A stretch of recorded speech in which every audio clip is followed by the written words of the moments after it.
마지막 토론자로 진짜 이번 춘천에서 이 중도 관련해서는 최고의 전문가고 최고의 행동가입니다. 오동철 선생님의 레고랜드 징비록 이후의 과제에 대해서 발표가 있겠습니다. 네, 안녕하십니까. 저는 춘천에서 활동하고 있고요.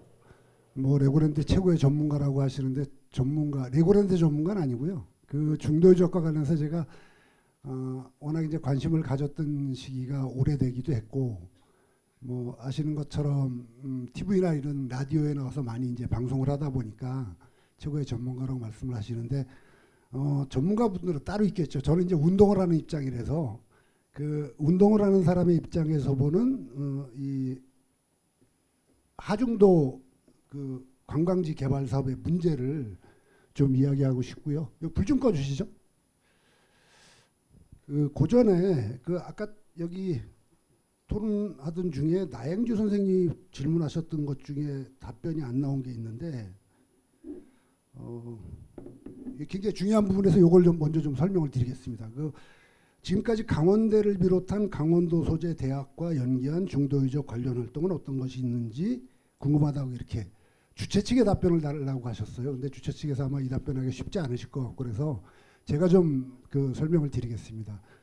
저희가 지금 하고 있는 곳이 이게 강원대학교 사회대 대강당인데요.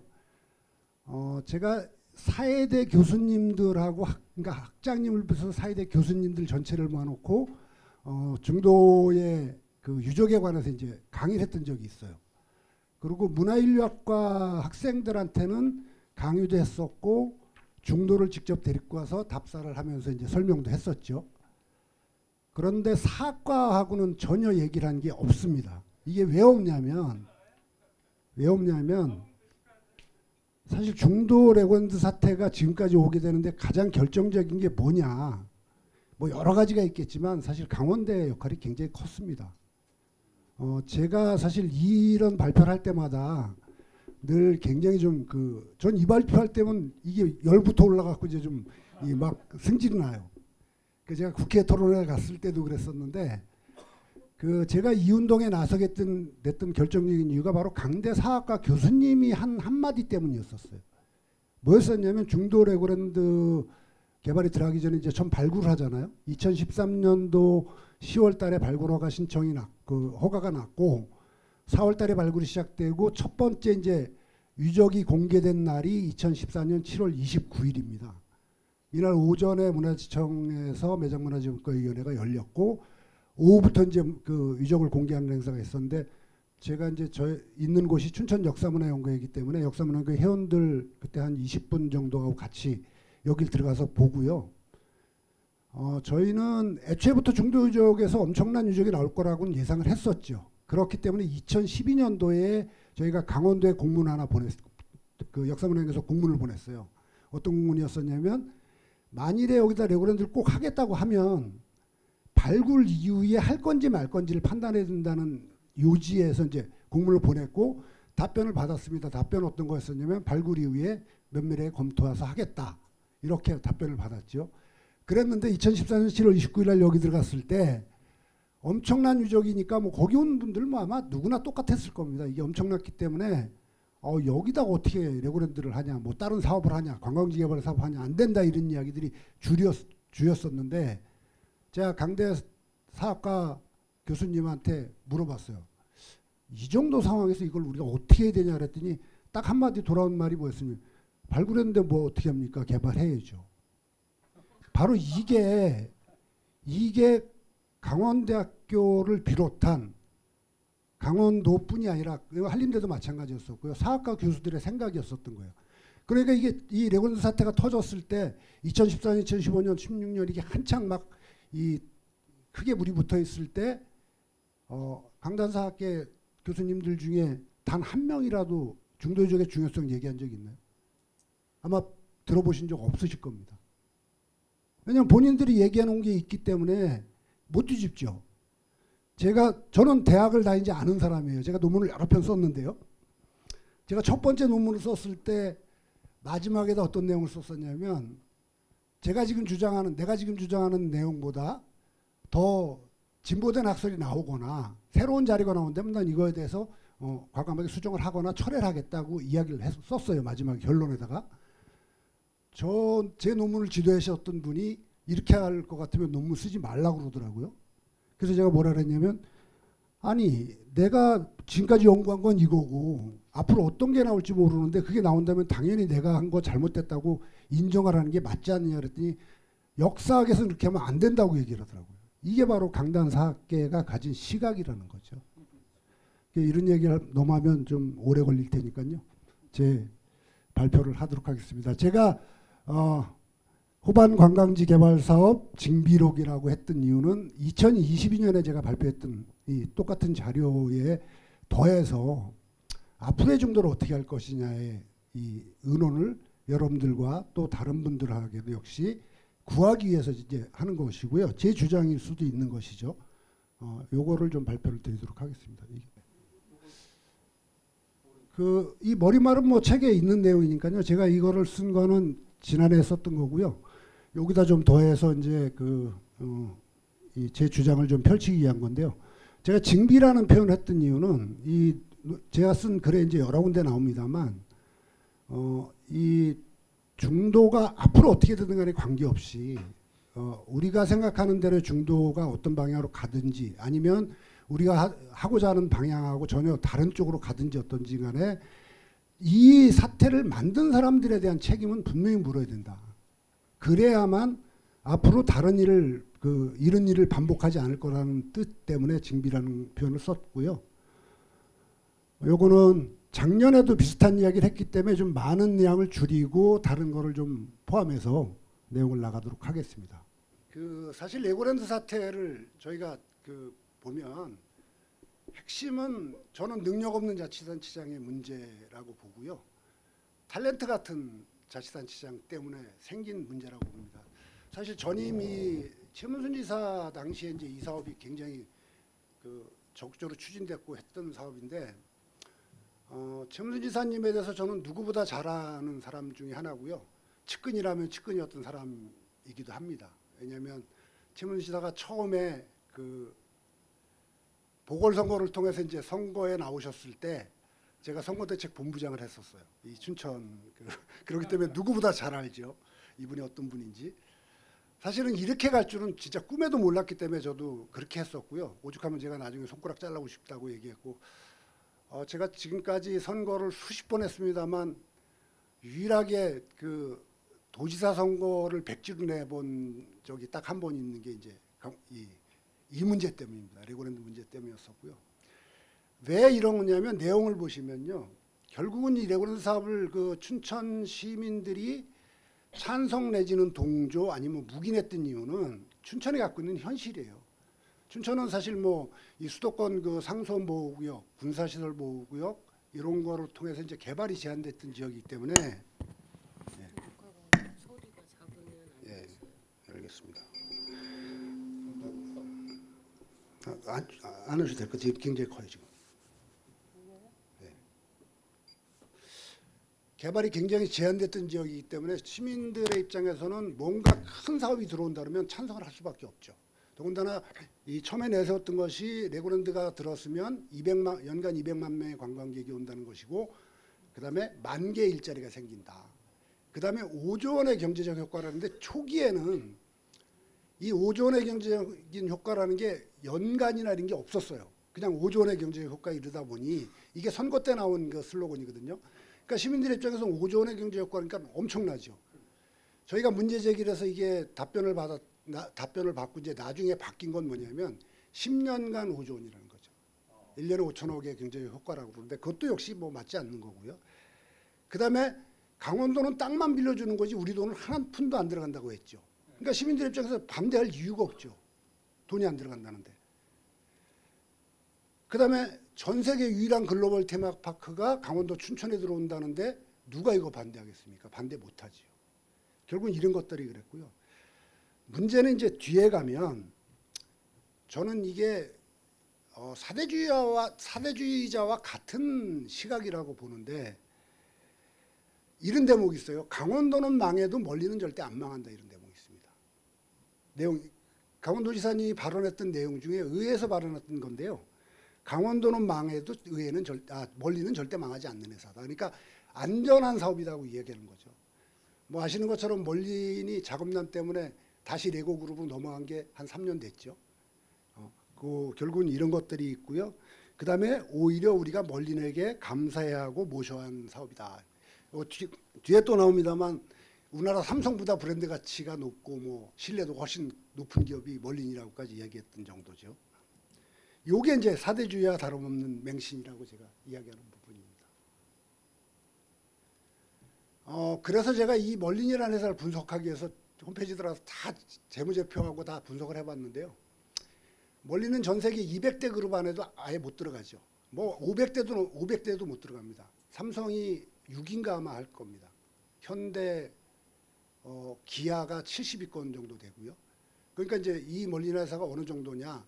레고 그룹이 한 70위권 정도 되니까 그 레고 그룹에 속한 게 멀린이라고 보면 구멍가게 정도 수준에 지나죠. 실제로 제가 강원도하고 협의할 이것 때문에 대화를 할 때 했던 이야기인데 멀린의 1년 매출액이 1조 그때 한 9천억 정도 됐어요. 1년 매출액이. 춘천에 있는 대형마트 하나 1년 매출액이 그거 넘을 겁니다 아마. 그럴 수밖에 없는 게 멀린이 레고랜드 테마파크를 전 세계에 춘천에 하기 전에 6군데를 하고 있었거든요. 춘천이 7번째라고 했으니까. 그러면 한 군데서 연간 수익이 1,000억이 안 돼요. 매출액이. 수익이 아니라 매출액이죠. 그러면 그거 한 6천억 정도 되고 나머지 이 부산 아쿠아리움 같은 이런 전시 사업이라든가 시월드 같은 이런 거라든가 아니면 호주 시드니에 있는 주 동물원 이런 거라든가 이런 것들은 뭐 매출이 워낙 작기 때문에 실제로 멀린 재무제표를 보면 연간 매출액이 1조 9천억 정도밖에 안 됩니다. 지금 아마 2조 조금 넘을 겁니다. 그러니까 이 최초의 시작부터 이건 너무 맹신했던 것이고요. 그 다음에 이 사업을 하기 위해서 너무 강행하기 위해서 이제 어떻게 보면 이건 뭐 어떤 표현을 써야 적절할지 모를 정도로 맹목적으로 참 밀어붙였던 사업이라고 볼 수 있는 거죠. 아까 어느 시대에 누가 시작했냐 이런 얘기 하시는데 처음에 이 멀린이라는 회사에 강원도가 프로포즈를 진행했던 거는 2008년 3월입니다. 이 당시는 김진선 지사 당시고요. 대통령은 이명박 대통령이었었고 그랬는데 이때 잘 안 돼요. 프로포즈를 했는데 멀린에서 조건을 계속 까다롭게 내걸기 때문에 강원도가 이걸 받느냐 마느냐 고민하다가 이광재 지사가 들어와서 6개월 동안 도지사를 했죠. 이때 이제 프로포즈 내용을 좀 정리해서 우리가 1,000억 정도를 우리가 투자를 하고 땅을 빌려주고 그다음에 땅을 빌려주는 시기는 50년에서 플러스 100년까지 가능하겠다 이런 거를 제안을 다시 해서 멀린이 그럼 협상을 하자 이렇게 되죠. 그랬는데 이광재 지사가 6개월 만에 낙마하면서 못하게 됐는데 2011년 4월 27일 날 최무순 지사가 보궐선거를 통해서 당선되죠. 그러고 나서 속도가 붙습니다. 그래서 2011년 지금 보이는 사진이 2011년도 9월 달인가 11월 달에 아마 강원도 의회가 레고랜드를 지을 땅을 무상으로 제공한다는 이 동의안을 통과시킵니다. 그러니까 결국은 더불어민주당을 지지하는 측에서는 박근혜가 한 사업이라고 얘기하는 거고 국민의힘 쪽에서는 최문순이가 한 사업이라고 이야기하는 거고 이런 거죠. 그러니까 이게 결국은 진영 논리에 빠져서 있다 보니까 이 옳고 그름이라는 게 없었던 거죠. 냉정하게 분석해 보면 이건 진영의 문제가 아니라 뭐 강원도 차원에서는 사활을 걸고 달겨들었던 사업이라고 보는 게 맞을 것 같아요. 그거를 제동을 걸어줘야 됐을 사람들은 바로 역사학계였었던 건데 못했던 것이고요. 문제는 이겁니다. 강원도가 이 사업을 하기 위해서 굉장히 치밀하게 계획을 세웠다는데 이 토론을 보시는 분 중에 강원도 관계자가 있을 수도 있겠지만요. 이 지금 보이는 문서들은 지금까지 한 번도 공개되지 않았던 문서들이에요. 강원도 이 공무원들도 아주 극히 일부만 봤던 문서거든요. L 프로젝트 회의 자료라는 게 2009년 11월 6일자 회의 자료죠. 여기에 보시면 총 사업비가 1조 683억이 들어간다고 나와 있어요. 근데 발표를 보시면 다 아시겠지만 5,111억인가 투자가 돼서 레고랜드 사업을 한다고 나왔죠. 그러니까 애초에 계획부터 대규모 사업이었던 거예요. 근데 이게 문제가 될 것 같으니까 줄여서 국민들한테 발표를 했던 거고요. 실제로는 이거보다 훨씬 많이 들어갑니다. 저희가 2017년도에 이 검증 보고서를 낼 때 해보니까 1조 6천억 정도만 들어가야 이 사업이 어느 정도 완성이 돼요. 근데 뭐 애초에부터 이 거짓과 기만이 점철됐던 거다 이렇게 볼 수 있는 거죠.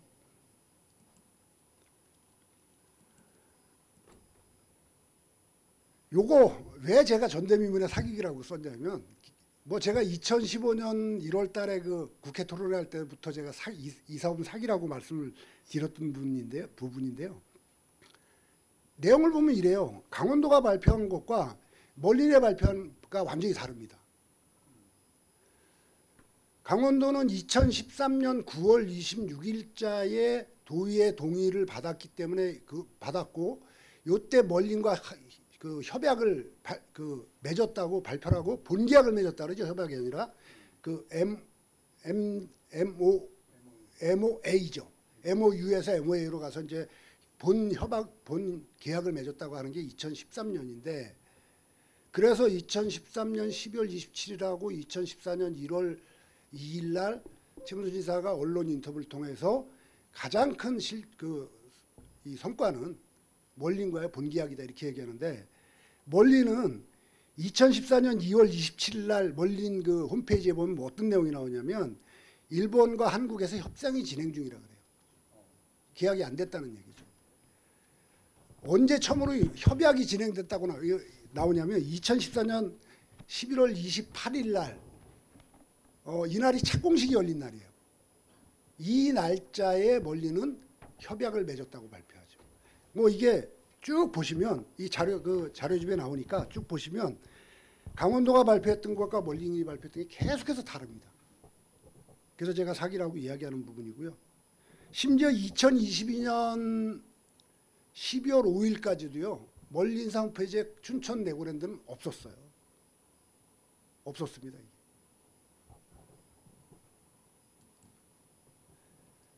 문제는 이제 유족에 관한 문제인데 사업 중단을 경고한 중도자라고 제가 썼는데 이게 발굴한 걸 보면 2013년부터 이제 2022년까지 쭉 발굴한 내용을 보면 쭉 나오죠. 여러 차례에 걸쳐서 발굴이 진행됐고요. 요거보다 더 중요한 거는 문화유청 문서에 보면 나옵니다. 발굴조사 결과는 이렇게 나오고요. 문제는 이 발굴조사 결과 보고서가 제야사학계가 쓴 게 아니고 강단사학자들이 쓴 거예요. 하문식 뭐 또 누구죠? 누구죠? 이런 분들이 쓴 건데 여기에 이런 내용이 나와요. 전 세계 단일 유적 중 최대 규모 청동기 유적이라 이게 발굴조사 보고서 최종 보고서에 나온 내용입니다. 한반도에서 한 번도 발견되지 않았던 방영환화와 유계식 고인돌 군락이라고 나오고요. 신석기부터 현대까지 역사와 전 과정이 이어진 유례없는 사례라고 나와요. 이 까만 부분은 제가 쓴 건데요. 이건 저만이 아니라 여러분들이 주장을 했던 거죠. 춘천의 이야기인데 발굴만 하면 한반도 최초고 남한 최초의 유적과 유물이 나오는 곳이다. 이게 그럴 수밖에 없는 게 아까 앞에 발표에서 나왔습니다만 춘천만의 특징이라고 저희가 보는 거거든요. 중부 지역의 특징이죠. 아까 고인돌 갖고도 뭐 이게 고인돌이냐 적석 뭐 석광문이냐 이런 말씀을 하시는데 이게 이제 춘천 지역을 중심으로 나오는 문화이기 때문에 여긴 발굴하면 처음일 수밖에 없어요. 다른 지역이 없는 것들이 나오니까. 그리고 마지막에 나오는 거는 한반도의 고대사를 다시 써야 할 유적이다. 이게 이제 소위 말하는 우리 강단사학자들이 이 발굴 보고서에 쓴 내용인데 과연 이렇게 강하냐. 이게 이제 문제인 거죠.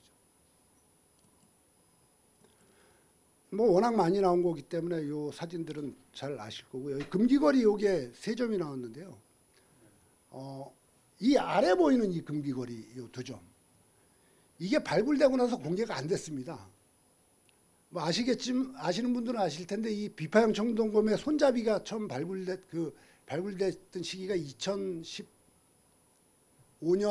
1월 8일인가 그때 처음 발굴이 됐는데 지성묘를 해체하다가 이제 이게 나왔거든요. 이게 언제 공개가 됐냐면 2015년 9월 달 20 며칠 날인가 국정감사에서 공개가 돼요.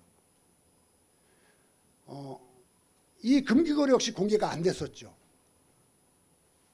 이걸 굳이 제가 말씀드리는 이유는 이걸 공개한 사람이 저이기 때문입니다. 이게 비파행동검 손잡이가 발굴됐을 때 1월 달에 제가 이제 그 발굴됐다는 내용은 알았어요. 들었는데 저한테 그걸 제보해 주신 분이 학계에 있어요. 학계에 있어서 이거를 공개하면 이분이 이제 문제가 되죠. 이게 공개를 할 수가 없어서 제가 여러 번 설득하다가 본인은 공개를 원치 않는다고 하니 공개를 못하고 있다가 이걸 어떻게 공개할까 고민하다가 했던 것이 국정감사입니다. 국정감사 때까지 어떻게든지 공개를 하겠습니다 하고 도정환 의원을 만나서 이제 얘기를 했고 질문서를 다 써놓고 했는데도 이 설득이 안 돼요. 그래서 도정환 의원님한테 제가 그렇게 얘기했어요.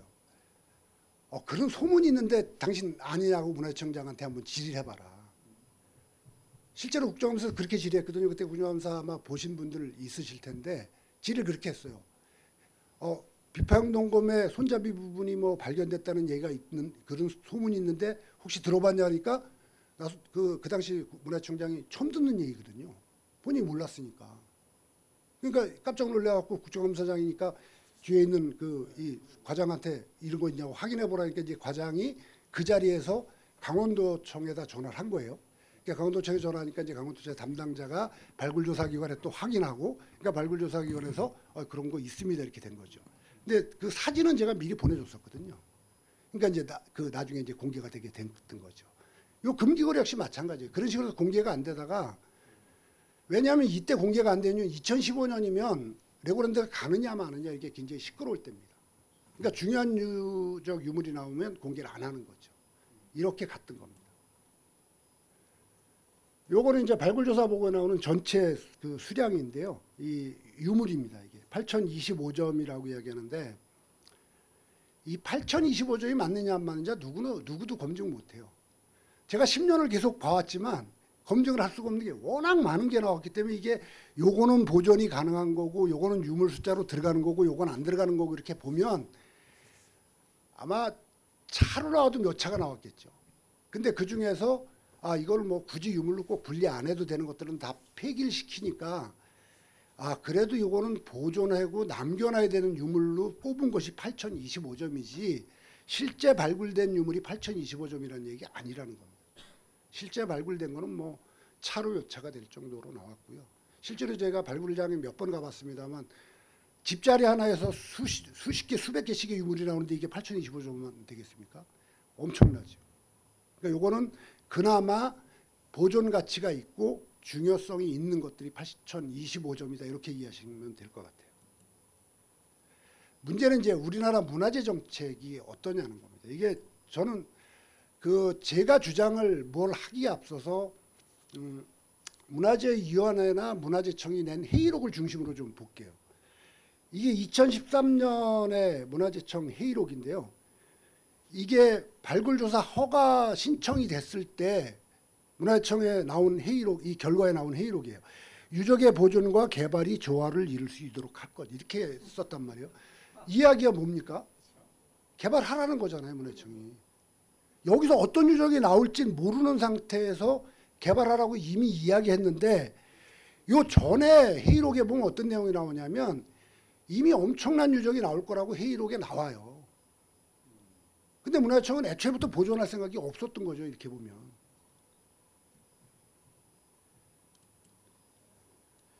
요거는 여기 보시면 이게 2014년 7월 29일 날 그 매장문화재분과위원회 회의록에 나오는 건데요. 매장문화재평가의 결과는 평점이 91.7점이고 이건 원형보존 평점, 기준 평점 이상이라고 하는데 이게 74점이잖아요.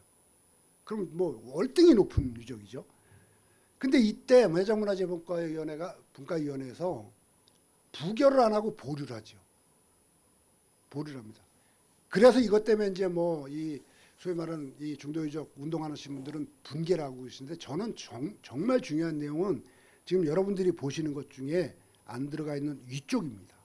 여기 위쪽에 보시면 요 가로친 데 보면 전체 면적의 25%를 보존한다고 되어 있죠. 요 가로친 데 보면 그렇게 되어 있어요. 전체 면적 25% 보존한다고 되어 있고요. 나선화 청장이 국정감사장에서 답변했던 내용에 그런 게 있어요. 보존을 위해서 25%를 보존하기 위해서 굉장히 자기는 노력했다고 이야기를 합니다. 25% 보존하기로 했다는 거죠. 근데 최종적으로 중도역에서 유적에서 보존된 면적은 10%가 안 됩니다. 중도가 119만 평방미터 정도 되죠. 근데 지금 보존된 면적이 11만 조금 안 되거든요. 그러니까 10%가 좀 못 되는 거죠. 9점 몇 프로 정도밖에 안 되는 거죠. 이런 부분이에요. 그러니까 문화재청이 과연 이걸 보존하려고 의지가 있었냐. 이런 문제를 우리가 따지지 않을 수 없는 거죠.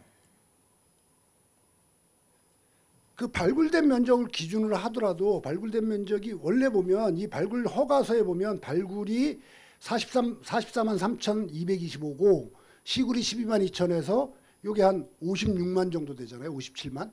근데 실제 발굴된 75만이에요. 야금야금 다 한 거예요. 야금야금 다 한 거죠. 문화청이 애초에부터 보존하겠다고 했었지만 결국은 야금야금 다 했죠. 이게 왜 이렇게 됐냐면 레고랜드를 할 수 있게 해주기 위해서 그만한 면적이 줄어들으니 팔아먹을 면적이 줄어들으니 그러니 다른 데도 발굴해서 사업을 해라 이렇게 된 거죠. 결국은 이렇게 보면 우리가 최문순지사 욕하고 뭐 강원도 욕하고 합니다만 정말 진짜 누가 욕먹어야 되느냐, 정말 나쁜 놈들이 누구냐 한번 생각해 볼 이 소지가 많은 거죠. 문제는 애초부터 이 지킬 약속이 없었던 게 이제 강원도나 중도 개발공사죠. 우여곡절 끝에 2022년 5월 5일 날 레고랜드가 개장을 했습니다. 레고랜드 개장할 때 전제 조건이 뭐였었냐면 선사조공원하고 박물관 짓는 게 전제 조건이었었잖아요. 그래서 2016년, 2017년에 그 선사조공원을 만들고 박물관을 유물전시관이죠. 박물관이라는 허가 절차가 굉장히 오래 걸리기 때문에 정확하게 유물전시관이거든요. 박물관 하려면 허가 맡기가 이 국립중앙박물관하고도 협의해야 되고 이 과정이 굉장히 길기 때문에 유물전시관으로 하자 그래서 이걸 하기로 해서 5차인가까지 자문단 회의를 했어요. 그래서 나온 안이 뭐냐면 레고랜드를 개장할 때 유적공원하고 박물관을 동시에 개장한다는 거죠. 이 스케줄표 위에 보면 유적공원 및 전시관 조성은 2000년 5월 예정이고 레고랜드 테마파크 개장과 동일하다고 되어 있죠. 이렇게 해서 원안 통과를 시킨 거예요. 위원회에서. 근데 안 됐잖아요, 지금. 그럼 안 됐는데 문화청이 뭐라고 답변했냐? 이게 강제사항은 아니라고 이야기를 하는 거죠. 지금 와서는. 회의록에 통과시켜놓고는. 저희가 이것 때문에 문화청에다 이게 공개질서를 냈었거든요. 냈었더니 이게 강제조항은 아니기 때문에 하면 된다고 이야기를 하더라고요. 그러니까 이게 이렇게 보면 중도유적은 시민단체들이나 이 시민들의 힘만으로 도저히 뭐 할 수 없었던 거죠. 강원도가 그렇게 뭐 강력하게 밀어붙이고 문화청이 이렇게 동조하고 이러는 상황이 뭐 될 수가 없는 거죠. 문제는 국정감사장에서 답변한 것도 안 지켜요. 문화청. 여기 보면 그 유성엽 위원장이 질의했던 거, 그 다음에 국회 이제 문화체육부 장관 인사청문회에 나왔던 거, 그 다음에 도종환 의원이 질의했던 거, 이런 것들이 여러 번 있었는데 이게 회의록이 내용이거든요. 그 바의 참고사항에 국회 교문위의 보존방안 요청 경과라는 게 있어요. 근데 밑에 의결사항에 보면 바항은 참고하지 않았다는 겁니다. 그러니까 매장문화재문과위원회가 국정감사에서 제시된 안조차 참고를 하지 않고 원안 가결하는데 검토 의견대로 조치하라는 거죠. 바로 위쪽입니다. 검토 의견은 사업시행자하고 강원도가 제출한 안이죠. 그러니까 국회 국정감사에서 아무리 어떤 얘기를 해도 매장문화재분과위원들은 이걸 되돌릴 생각이 없었던 거예요. 이게 결국은 지금의 사태를 만드는 거죠. 더 충격받은 내용은 이건데요. 이게 PD수첩에 나왔던 내용인데 심정보 위원장이 했던 얘기입니다. 이 매장문화재분과 회의록에 보면 기록 보존을 철저히 할 것이 이렇게 돼 있는데 이게 왜냐하면 2014년 7월 29일 날 나왔던 그 중요한 유적들에 대해서 어떻게 할 거냐가 할 때 매장문화재분과위원회가 승인을 하면서 기록 보존을 철저히 할 것 이렇게 됐다는 얘기예요. 그러면 기록 보존이 뭐냐? 이건 개발해도 된다는 얘기라는 거죠. 심정부 위원장이 이걸 2014년에 그렇게 했다는 걸 가지고 2021년에 돼서야 이 이야기를 하는 거예요. 그 당시 우리가 기록 보존을 철저히 할 것이라는 거는 개발을 해도 된다고 승낙한 것이다. 이렇게 얘기했다는 거죠. 이게 결국은 대한민국의 문화재 정책의 현주소가 이렇다 보니 우리가 아무리 이렇게 떠들고 뭐 아무리 열받고 소리 지른다고 해결이 되겠습니까? 시간이 이제 좀 빨리 가는 것 같은데요. 결정적으로 이 문제입니다. 이건. JTBC가 우연하게 이거를 취재하다가 걸려들은 것인데요. 의암호 만수위와 관련된 건데 이게 왜 중요하냐면 고인돌 48기를 다 뜯었잖아요. 고인돌 48기를 뜯은 이유가 매장문화재분과위원회가 그걸 뜯으라고 승낙한 이유가 이 의암호 수위 때문에 그랬다고 그래요. 요거 심정부 위원장이 나중에 이야기하거든요. JTBC에서 심정부 위원장이 얘기했던 것이 어떤 거냐면 전부 보존하는 것을 원칙으로 했는데 의암댐 수위를 받아보니까 유적이 물에 잠길 거라고 예상을 했기 때문에 이걸 이전에서 복원하는 게 낫다고 판단했다. 이렇게 답변했어요. 그럼 중요한 거는 이 의암호 수위가 72m가 맞느냐 안 맞느냐가 첫 번째고요. 그 다음에 유적의 높이가 70m에 걸리냐 안 걸리냐 이게 두 번째잖아요.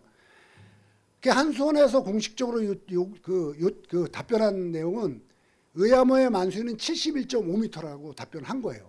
근데 이 발굴조사 기관하고 중도개발공사가 문화청에 올린 안은 72m이기 때문에 유적이 물에 잠길 우려가 있다 이렇게 얘기하는 거거든요. 근데 옆에 보시면 문화재 층고가 72.7하고 72.3이에요. 그럼 의암댐 만수위가 71.5면 거의 1m 차이가 난다는 얘기죠. 물에 잠길래 잠길 수가 없는 거죠. 설사 72m라고 하더라도 제일 낮은 곳이 72.3이니까 30cm 위에 있으니까 물에 잠길래 잠길 수가 없는 거죠. 그럼 매장문화재분과위원들이 이것도 안 보고 허락을 했다는 거잖아요. 애초에부터 잠기지 않을 유적을 잠긴다고 본 거라는 거예요. 그래서 이거 갖고도 안 되니까 제가 그때 그 JTBC와 같이 검증하는 이제 측량을 했어요. 그 측량을 해서 그 유적에서 제일 깊이 들어가 있는 유적들을 중심으로 다 측량을 제가 측량을 할 수 있는 자격증을 갖고 있거든요. 그래서 측량을 했더니 이건 뭐 물에 잠기는 거하고 전혀 관계없어요. 그랬지만 이게 사업 시행자가 내는 안건대로 매장문화재분과위원들은 그대로 허락을 해버리는 이런 것들이 생겼던 거죠. 문제는 이겁니다. 그동안 했던 것 중에 가장 큰 것이 강원도민들이 승낙을 했던 것이 그거라고 그랬잖아요. 돈이 안 들어가는 사업이라고 그랬잖아요. 강원도에 돈 한 푼도 안 들어간다고 수없이 얘기했으니까. 근데 실제로 지금 이거 들어간 돈들인데요. 국비가 450억이 들어갔는데 이거는 진입교량을 내느라고 들어갔던 거고요. 이것 때 박근혜 대통령이 왔었기 때문에 박근혜가 한 사업이라고 얘기하는 부분들이 있어요. 그리고 도비가 지금까지 들어간 게 4,569억이 들어갔는데 원래는 이제 4,560억이 안 들어가는 건데 2,050억을 작년에 강원도가 갚았잖아요. 중도개발공사가 갚아야 될 돈을 올 초에 강원도가 2,050억을 대신 갚는 바람에 4,569억이 됐고요. 그 다음에 춘천 시비도 488억이 들어가요. 이게 왜 그러냐면 레고랜드 교량 접속도로를 만드는데 130억이 들어가는데 요거는 춘천역 지하에 이 터널도 춘천시가 돈을 내서 만들었고요. 그 다음에 전기인입 분담금 이 한전에다가 내는 90억도 춘천시가 냈죠. 그 다음에 상하수도 요거 춘천대교 앞까지 들어가는 비용 60억 정도 들어갔는데 이것도 춘천시가 냈고 이렇게 해서 전체로 들어간 게 5,507억이 들어갔어요. 요거는 강원도, 정부, 춘천시가 들어간 돈이에요. 그러면 여기 말고 또 들어간 돈이 있죠. 중도개발공사가 투입한 돈들이 있죠. 기반시설공사하고 이러느라고 이게 이제 3,056억 정도 들어갔는데요. 요 금액들 들어간 거는 절대로 부인할 수 없는 금액입니다. 이거 왜냐하면 이게 중도개발공사가 사용한 내역을 보고 제가 적은 거기 때문에. 왜냐하면 중도개발공사가 매월 이 자금 집행 내역을 보고하는 내용이 있거든요. 그걸 몰래 저희가 또 빼갖고 이거 다 했기 때문에 요거는 변할 수가 없고 요거보다 좀 더 늘어나죠.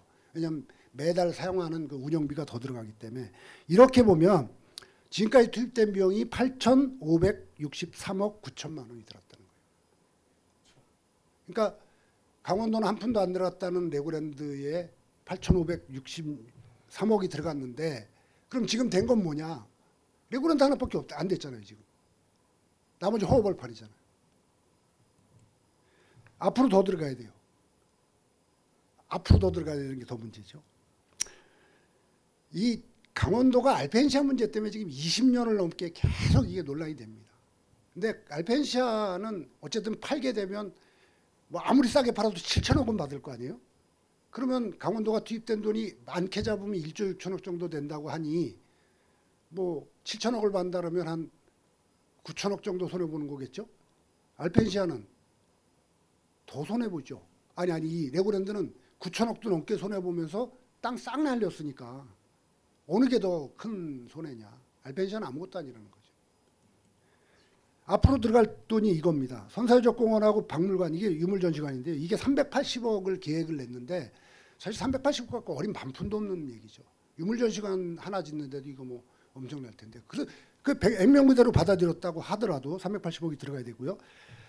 주차장을 추가로 만들어야 되는데요. 2,000대 규모 주차장을 추가로 만들어야 돼요. 지금 아마 가보신 분들은 아시겠지만 지금 레고랜드 주차장이 1,850대 규모의 주차장이 지금 완성이 돼 있어요. 옆에 임시주차장 쭉 만들어놨습니다.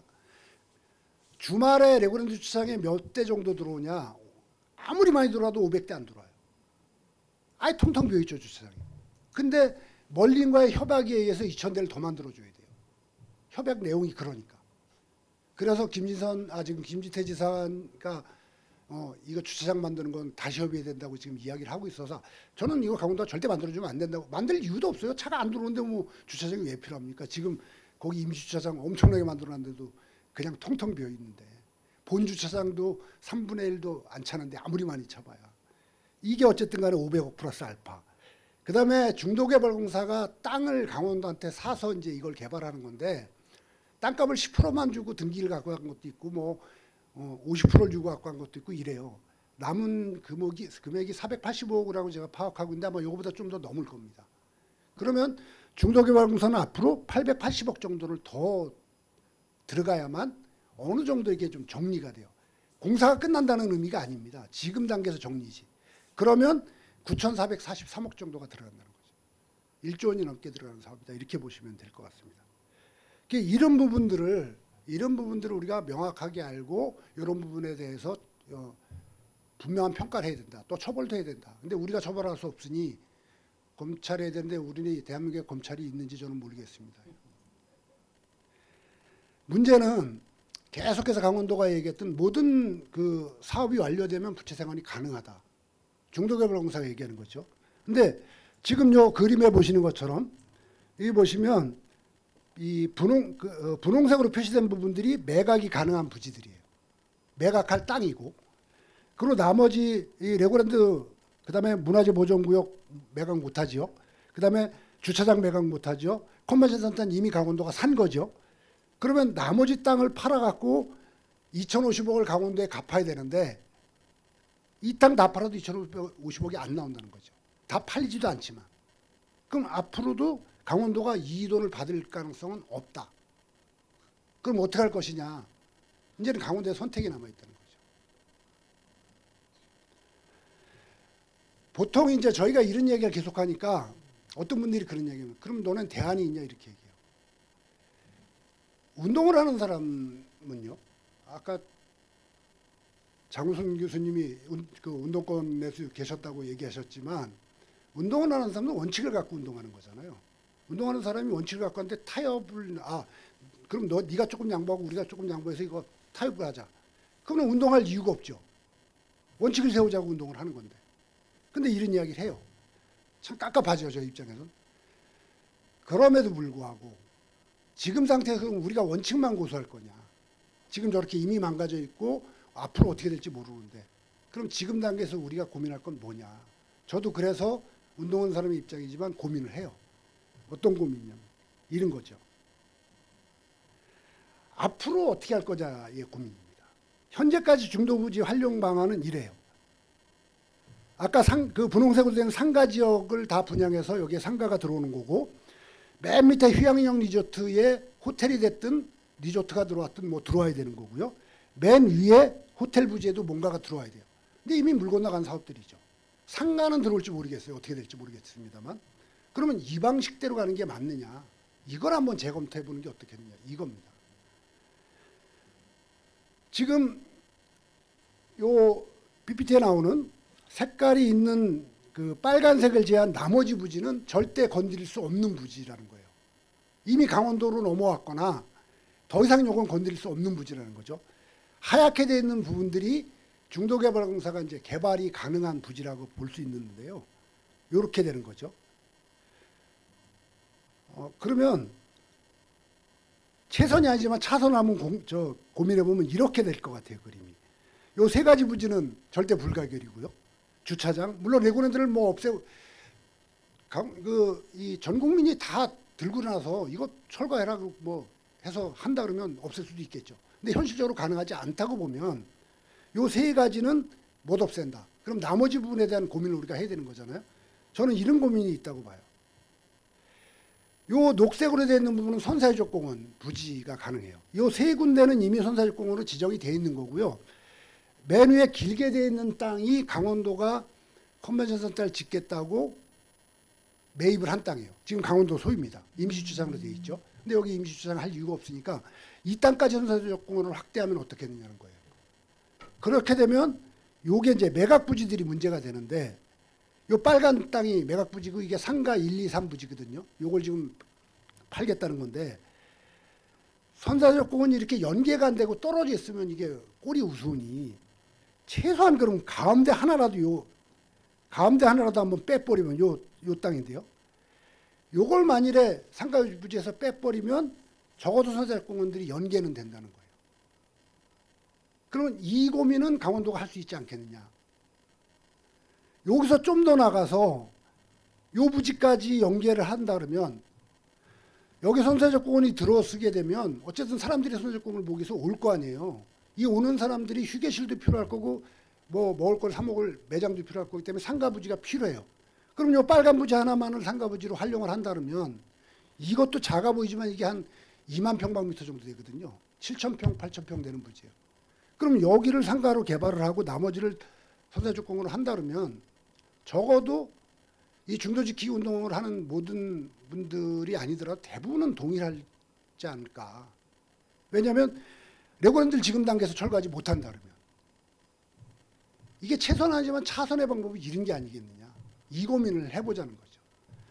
그래서 저희는 저희가 춘천에서 혈세낭비 레고랜드 중단 촉구 범시민 대책위가 구성이 돼 있고 저희가 올해 안에 이제 강원도의 이쪽 관련 쪽하고 이제 협의하는 날짜가 한번 잡힐 겁니다. 아마 다음 주쯤에 잡힐 거라고 저희가 추정을 하는데요.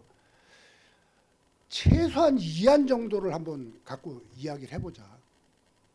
강원도가 할 수 있는 길은 이거 외에 어떤 거라도 강원도가 지금까지 투입된 돈을 받아들일 방법은 없을 뿐더러 어떤 거라도 그 국민들한테 칭찬받을 수 있는 방법은 없다.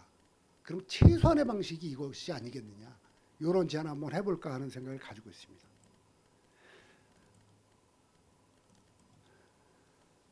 자, 저희가 이제 무엇을 할 거냐 고민을 해야 되잖아요. 원칙적으로 계속 그러면 레고랜드 철거해라. 레고랜드 부시고 중도를 전체를 국민의 땅으로 도민의 땅으로 넘겨줘라. 저도 그러고 싶어요. 근데 과연 그게 가능한 것이냐. 그리고 우리가 그 힘이 있느냐. 현실적으로 고민해보면 그렇지는 않다고 그러기는 어렵다는 거죠. 그래서 차선이라도 한번 실현 가능한 방법을 찾아보겠다. 이런 겁니다. 여기에 전제 조건이 있어요. 아마 여러분들도 마찬가지고요. 다 그런데 이 모두하게 질문하는 거는 우리가 차선이라도 지금 이런 방식을 택할 거냐 알 거냐는 동의가 필요한 부분이거든요. 근데 저는 이 동의가 되더라도 선행돼야 되는 게 한 가지 있습니다. 바로 이 부분입니다. 이 레고랜드 사태, 하중도 관광지 개발 사태를 이 지경까지 끌고 온 장본인들은 분명히 있어요.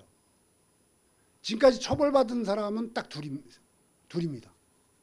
그것도 대표는 징역 5년을 받았다가 4년 몇 개월 정도로 경감돼갖고 만기 출소를 했죠 지금. 중도개발공사 대표는 만기 출소를 하고 있는 상태고요. 그다음에 그 당시 이 사업을 핵심적으로 담당했던 강원도청의 글로벌 투자 통상국장이었었고 춘천 부시장을 했던 이육재 부시장은 6개월 실형의 집행유예를 받았다가 최종적으로는 무죄 판단이 났죠. 그러면 처벌받은 사람은 없는 거죠. 이렇게 엄청난 사업이 돼. 지금도 검찰에서는 이 사업을 이 사건에 대해서 갖고 있습니다. 아직도 열심히 캐비넷에 넣고 있어요. 가장 최근에도 조사가 됐어요. 오늘이 16일이잖아요. 14일 날에도 이 건을 조사했습니다. 검찰이. 아주 핵심 참고인이라고 할 수 있는 사람을 조사를 했어요. 근데 어떻게 할 거냐. 저는 기소할 거라고 보거든요. 근데 기소하는 시점이 언제일 거냐인데 적어도 1월이나 2월은 돼야 기소할 겁니다.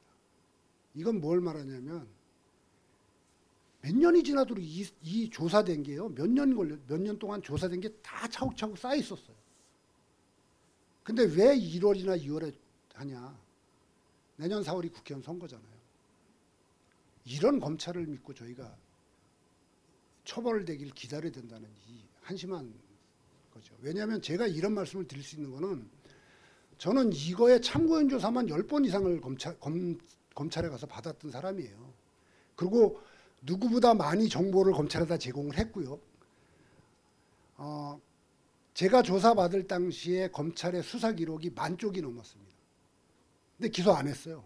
그렇다고 기각도 안 해요. 그게 3년 전이거든요. 그 수사 기록을 지금 꺼내서 하는 거예요. 그 수사 기록. 이 건과 관련해서 고발됐던 것이 뭐 수십 건이 있습니다만 검찰이 중요하게 봤던 건이 2건이 있습니다. 3건이요.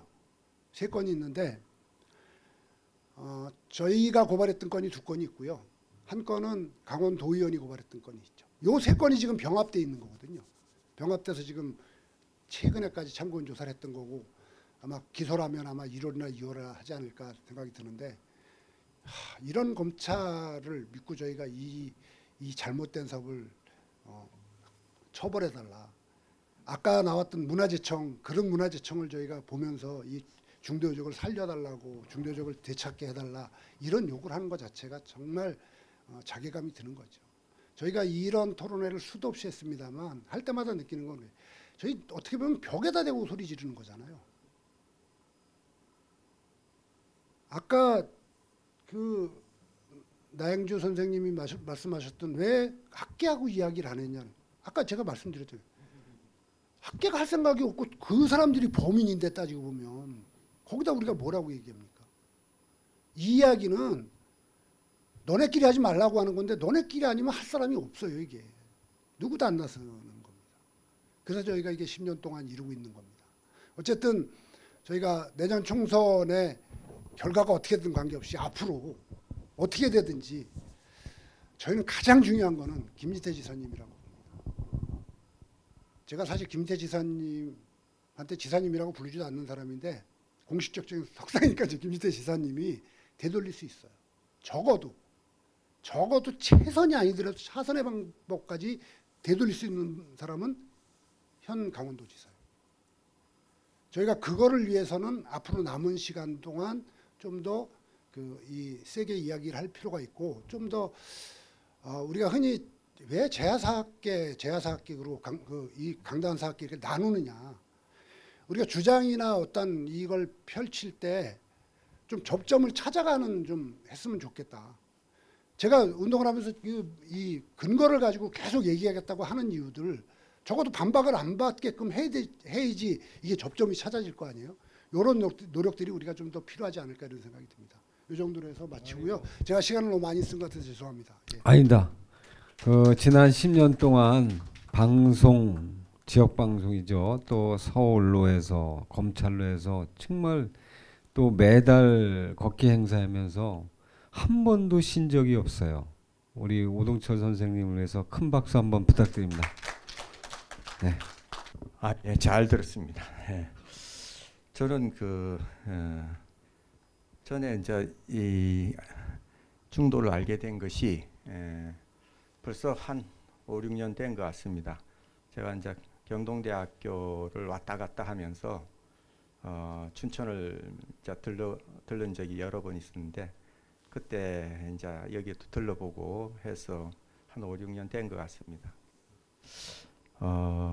그 전에도 물론 지상에서 가끔 본 적은 있었지만 제가 그렇게 피부적으로 와닿지를 않아가지고 그냥 지나치고 했었는데 와서 보고 깜짝 놀랐어요.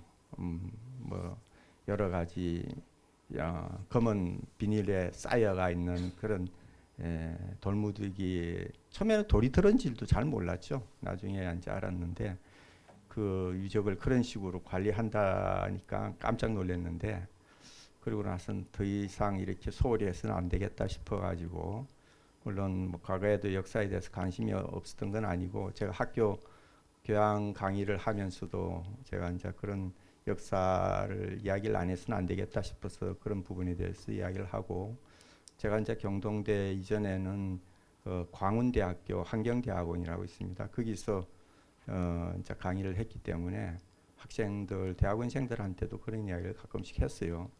근데 학생들이 역사에 대해서 관심이 많습니다. 아주 많은데도 불구하고 사실 그런 이야기를 들을 수 있는 기회가 별로 없죠. 보면은 대부분 뭐 그런 기존의 뭐 학설, 기존의 교수들한테서만 뭐 늘상 듣는 얘기들만 그냥 듣다 보니까 이런 제가 나름대로 이야기하는 거에 대해서는 사실 그렇게 처음 들어보는 그런 얘기들도 있고 하니까는 상당히 또 새롭게 인식을 하고 관심을 가지는 사람들이 있죠. 보면은 그래서 그런 부분들이 모든 영역에서 저는 일어나야 되지 않을까. 학생들은 비교적 그 열려 있는 마음이죠. 보면은 그러니까는 그런 쪽에 내가 역사 전공 교수가 아니다 하더라도 그런데 관심을 가질 수 있게 자꾸 해야 되지 않겠나. 지금 전반적으로 여기서 나오는 얘기가 보면은 우리 저기 내용을 몰라서 이렇게 하는 경우들이 너무 많거든요. 일단 알아야 되니까. 그래서 그동안 저도 사실은 여기 중도 지킴이 이런 뭐 관련된 단체들 해서 같이 활동도 여러 번 하고 참 같이 하면서 깜짝깜짝 놀랄 때도 있습니다. 그 얼마나 열심히들 하는지. 전 감탄을 할 때도 있고. 그래서 이제 뭐 저도 이제 어머로 양으로 같이 이렇게 활동도 하고 그렇게 해왔습니다. 그러면서 정말 우리 모두가 이렇게 관심을 기울여야 되겠다 하는 생각을 하고 있고, 이제 지난해도 이번 그 3회째죠. 그때도 우리 오 위원장님 발표하시는 거 듣고 또 이야기도 했습니다만 전체적으로 흘러가는 것은 저는 비슷하고 제 생각도 그렇고 비슷하다고 많이 느꼈어요. 문제가 우리가 풀어가려면은 그 방향 자체가 비슷해야 되는데 그런 부분에서 비슷한 게 너무 많구나 그런 생각을 많이 했고, 저도 이제 그 1회 때 저도 이제 제가 이제 환경 쪽을 주로 많이 해왔는데 환경 쪽의 전문가가 이런 발표를 하나 하는 의구심도 있을 거예요. 근데 제가 이제 이렇게 접촉하면서 그런 부분에 대해서 1회 때 환경 관련한 부분을 발표를 했어요. 자, 그런 관심 자체도 있었기 때문에 이제 그런 부분에서 발표를 했고, 또 하나는 그 당시 논문에서도 이야기했지만 제가 그 환경에서는 지속 가능성이라는 걸 굉장히 중요시 여겨요. 그래서 서스테이너빌리티를 갖다가 그걸 굉장히 중요시 여기는데 그거는 선진국들은 아주 그건 굉장히 중요시 여기는 항목입니다. 전 인류가 생존하기 위해서는 그걸 꼭 해나가야 된다고 생각을 하고 있거든요. 즉 말하자면 환경적인 부분과 그 다음에 사회적인 그 경제적인 부분과 그 다음에 이제 사회적인 이런 부분 상호 이렇게 균형이 맞아야 된다 이거죠. 근데 그걸 늘상 강조하면서 사람들이 뭐 지속 가능한 말이란 말을 무지 많이 붙여요. 붙이는데 그 의미를 정확하게 알고 말하는 사람은 참 드문 것 같아요. 제가 보기에. 그냥 그렇게 말해놓고선 결국 지향하는 게 경제성 중심이에요. 결과적으로 보면은 다 경제성 중심으로 판단하고 다 처음 판단할 때부터 세 가지 측면을 골고루 다 생각해야 하는 거죠. 근데 그런 걸 생각을 안 하고 다 결정을 내리고 그러기 때문에 별 효용이 없는 거예요. 그래서 그 번역 자체도 잘못돼 있고 지속 가능성이란 말, 지속 가능한 개발 뭐 이런 식으로 자꾸 이야기를 하다 보니까 지속적으로 또 발전할 수 있는 이런 걸로 전부 이야기를 하거든요. 그래서 제가 어느 모임에 가서 그 지자체 모임에 가서 그런 걸 누가 현재 환경을 극복하기 위해서 어떻게 해야 돼? 그 대통령 산하에 지속가능발전위원회가 생긴 때부터 용어 표현이 잘못된 거다. 사람들이 자꾸 오해하게 만드니까 지속적으로 발전할 수 있는 이란 말로 오해를 하니까 그게 아니다. 생존할 수 있는 개발이 돼야 된다. 이 말을 가지고 왜 자꾸 그런 식으로 표현하느냐. 말도 자꾸 헷갈리지 않느냐. 그래서 이제 그런 이야기를 했는데 그 말 표현한 지속 가능한 발전 말 그래도 그대로 지속적으로 발전할 수 있는 측면 경제성 중심으로만 이때까지 해온 거예요. 그냥 그렇게 해오고 있기 때문에 그 용어 정의부터 정확하게 해야 된다라는 얘기를 한 적이 있어요. 근데 그런 부분들이 이 환경성이란 것이 그 속에 그 지속 가능성이 제일 중요한 거거든요. 그게. 근데 이 역사 문제도 마찬가지입니다. 지속 역사 문화가 그 지속 가능성 속에 다 들어가 있어요. 사실. 그래서 영국 같은 데서는 영국이 전체 세계적인 표준을 많이 만들었거든요. 이 환경 표준도 다 거기서 많이 만들었어요. 근데 그 내용 속에 유적, 문화 이런 것을 중요시하는 걸 지속 가능성에 다 집어넣어 놓고서는 자기들은 정작 지금 제대로 지키지를 않는 거예요.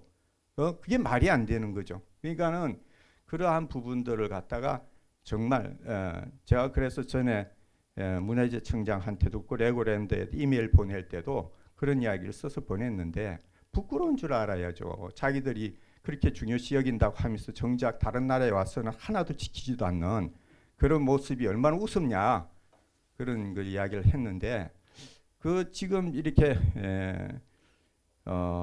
우리가 지금 이 정신적인 역사 문제를 이렇게 흘러가는 걸 봐도 환경 문제하고 비슷해요. 역사 문제의 크기나 깊이나 환경 문제의 깊이나 크기가 다 비슷해요. 이게 전 지구적인 문제와 다 연결되어 있어요. 보면 결과적으로. 근데 이런 인식을 높이기 위해서는 전체적인 사람들의 인식이 높아지지 않으면 안 돼요. 그래서 우리는 부단히 지금 상황에서 부딪히면서 인식을 높여야 돼요. 우리가 부딪히는 이유는 많은 인식을 높이기 위해서 그런 과정이 필요한 거예요. 그래서 그런 측면에서 우리가 실천해야 되는 아주 중요한 문제라 생각이 들고 이제 잊어버리지 않기 위해서 제가 이제 써놓은 부분을 중심으로 읽어보겠습니다. 그 하중도 정식 명칭 이제 하중도 관광지 개발이죠. 그 개발 사업이 사실은 더 일찍 시작이 됐지만 사실 레고랜드와 연관이 돼가지고 한 것은 2008년 3월 당시 김진선 지사가 제안한 것이죠. 그래서 멀린사와 합의점을 찾지 못했고 또 그 이후에 이광재 전 지사도 멀린사와 협의를 했지만 투자 조건이 맞지 않아 진행이 안 됐던 것입니다.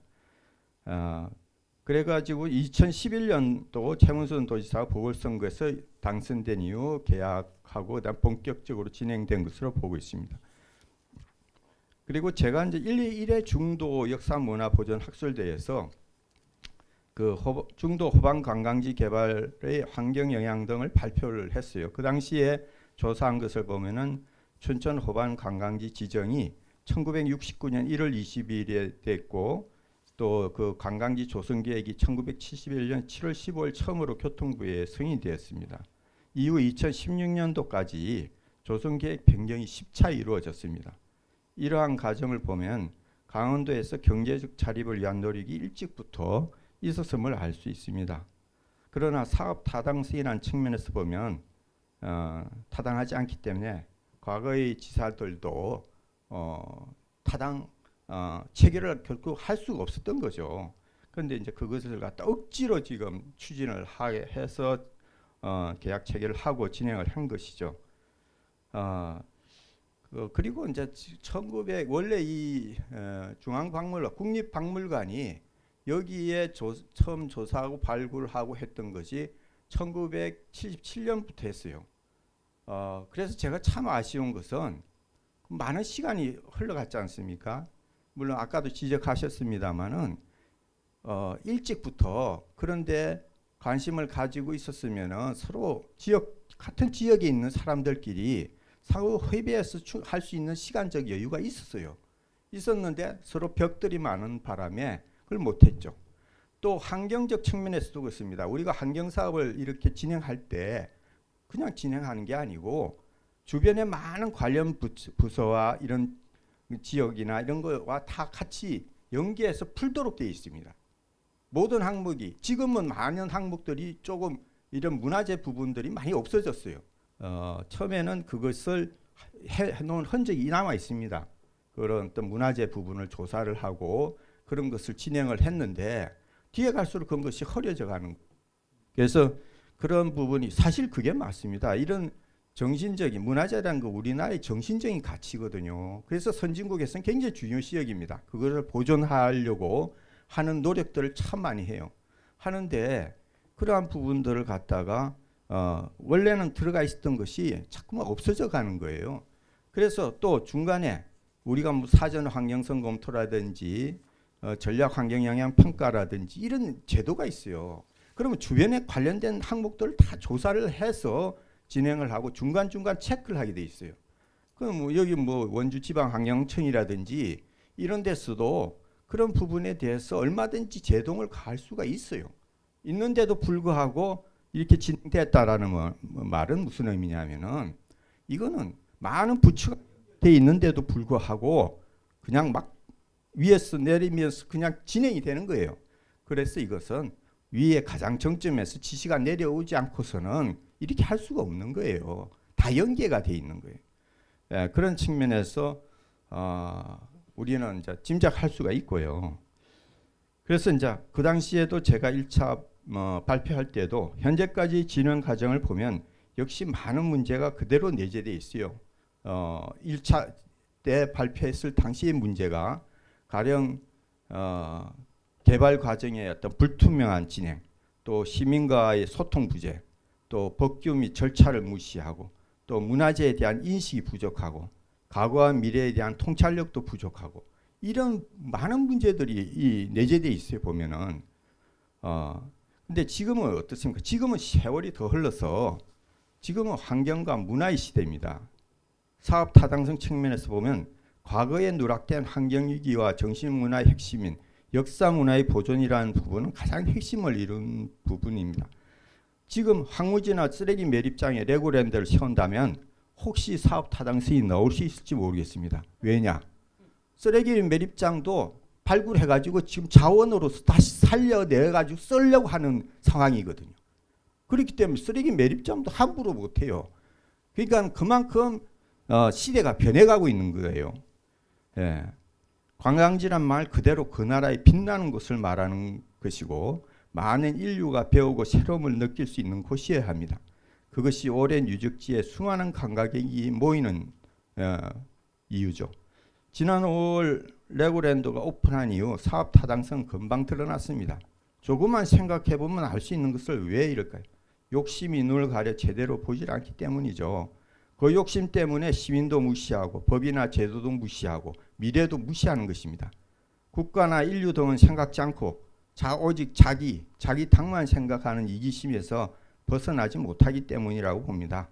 그래서 이제 이러한 부분과 관련해서 제가 질문을 드리면 우리 이제 첫 번째로 사실 이 문제는 강원도의 경제하고 아주 직결된 문제입니다. 이대로 내버려두면 강원도 경제가 상당히 휘청거릴 수가 있기 때문에 이대로 진행하면 혈세가 계속 투입돼야 되지 않냐. 강원도 재정에 많은 악영향을 줄 수 있다고 생각이 듭니다. 지금 아까도 많은 말씀을 해주셨고 참 중요한 방향을 이야기를 해주셨어요. 어떤 부분은 상당히 세부적으로 얘기를 해주셨는데 혹시 덧붙여서 할 수 있는 방법이 있는지 고견을 주시면 좋겠습니다. 또 둘째, 그동안에 많은 유적들이 이제 발굴되어 왔죠. 그 아까 뭐 이제 다 드러난 것만 한 세운 것만 해도 8,025점의 유물이 있다고 했습니다. 근데 이제 그것이라도 시기 지역별로 발굴물이 보관 또 관리가 되고 있는지, 특히 이런 이 공개가 돼야 될 부분도 공개가 돼야 되는데 그런 부분은 어떻게 되고 있는지 아시는 대로 그렇게 알려주시면 좋겠고, 셋째는 그동안의 전 과정에서 보면은 많은 법률 위반이 있었다고 생각합니다. 그 중에 앞으로 이와 같은 전철을 밟지 않기 위해 개선하거나 만들어야 할 법률이 어떤 것이 있을까요? 저는 이게 굉장히 중요한, 앞으로 위해서 이 지금 우리가 중도에서 해나가는 부분은 다른 많은 운동이나 이런 데 아주 귀감이 될 부분입니다. 그래서 미리 그 다른 운동이나 이런 데 도움이 되기 위해서는 미리 만들어 놓을 것을 만들어 놔야 되지 않겠나. 즉 비밀 준수 조항이라고 해서 말을 못하게 안 보여주게 하는데 그런 부분은 뭔가 개선이 돼야 되겠다. 가령 뭐 10년 기한을 정해놓든지 뭐 5년 기간을 정해놓든지, 아니 사익을 위해서 그렇게 하는 것들을 갖다 그냥 내버려둔다는 게 국방에 무슨 관련된 거라면 그나마 이해를 하겠는데 이런 것까지 다 그런 식으로 한다는 게 말이 안 되고, 외투법도 이게 무슨 그 아까 이제 우리 오 대표님 그 쓴 내용에 보면은 외투법에 관련된 것들이 꽤 많이 있습니다. 그런 부분들. 또 지자체 의원의 당 소속 배제, 이게 거수기 노릇들만 하니까 저도 지자체 관련된 일을 연결해서 하는 경우가 있습니다. 그런데 보면은 자기 당 이 내용이 좋고 훌륭하고 이런 것은 따지지 않고 무조건 자기 당 것만 쫓아서 하는, 그럼 지자체 의원이 왜 필요합니까? 당 소속은 다 배제해야 되는 거 아닙니까? 그런 쪽으로 뭔가 제도가 바뀌어야 되고, 노예 계약도 그렇습니다. 노예 계약이 이게 이런 식으로 된 것은 인정을 못하는 것이 국제적인 어떤 흐름 아닙니까? 그러면 우리가 그걸 갖다가 밝혔어, 뭔가 사전 이걸 못하도록 하는 그런 것이 필요하다고 생각이 듭니다.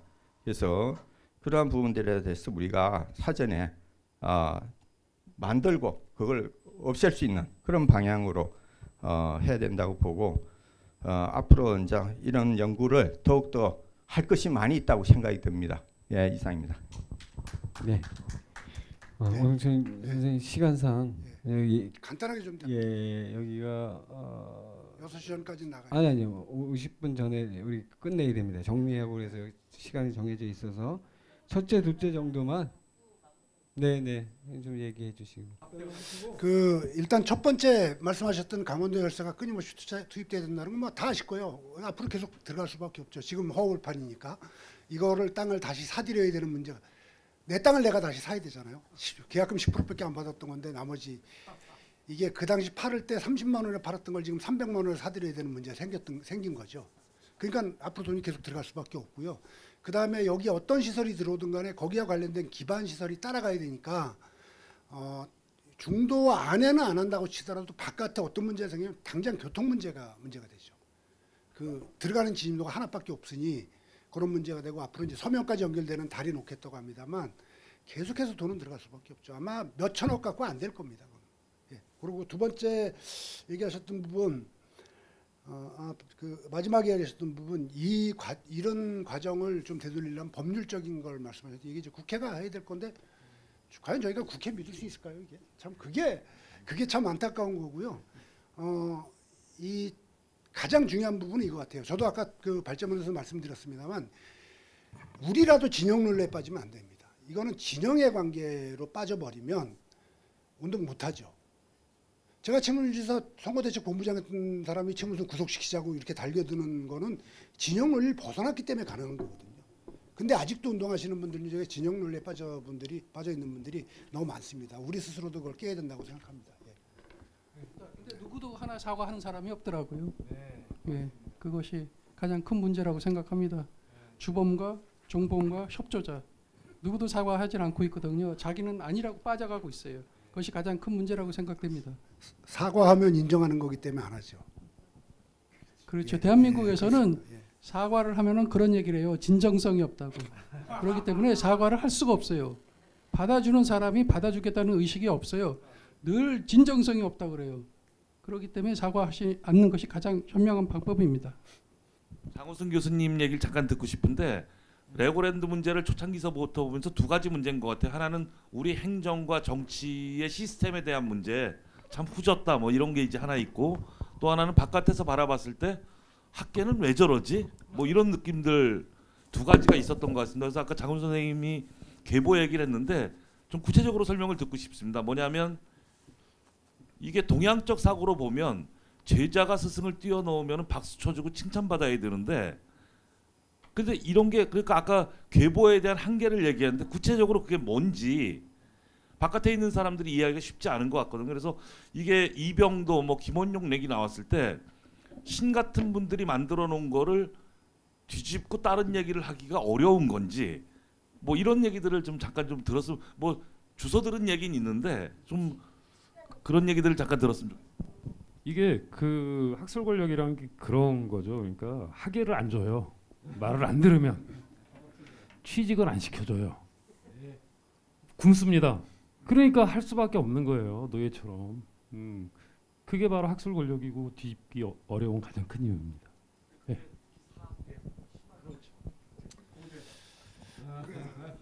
그 아까 맥국 얘기 잠깐 나왔었는데요. 그 맥국 관련해서 춘천에서 계속 논란이 될 때 아까 이 좌장께서 말씀하셨던 부분이 강원대학교에 아까 사학과라고 하셨는데 정확한 역사교육학과 교수들이 이제 중심으로 돼서 맥국은 없다 이야기하는 거고요. 그게 서울대학교 사학과 출신들입니다. 예.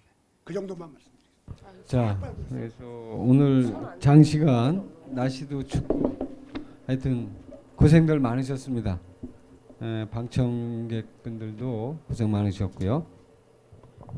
이것으로 춘천정도 역사문화 보존 학술대회를 마치고요. 김영숙 박사님 뭐 얘기하실 거? 예, 별로 저는 여기서 마치겠습니다.